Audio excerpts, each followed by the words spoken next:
The Manaiakalani program exists because in our community of learners we needed to have equity and access for people who wouldn't otherwise have modern tools for modern learning. The kids that we have at school, from the time that they were born, YouTube's been around, internet's been around. It would be stupid to think that from an education perspective we wouldn't tap into a digital medium. In the junior school, we're concentrating on an app called Explain Everything. You can build a whole range of learning tools for the child that they can actually interact with, which is specific for their learning. You know, there's all these things that now make that learning so much simpler and that pathway much easier for that child, and then ultimately for the teacher. I'm learning so much.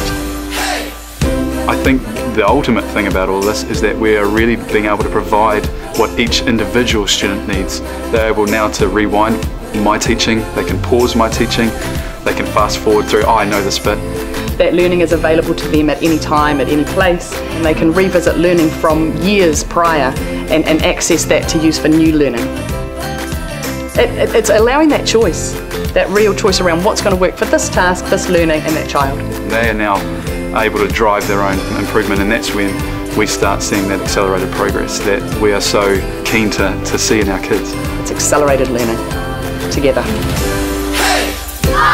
I mean, we could still be learning with pencils and exercise books and all that kind of stuff, but fortunately with partners like Spark Foundation, we've been able to get devices into the hands of children, get good connections for children, have them working on their device in the cloud, doing today's learning for tomorrow's jobs. The kids are amazing. The kids are fantastic learners and they're really excited about what's happening. The whole community is connected in all different layers.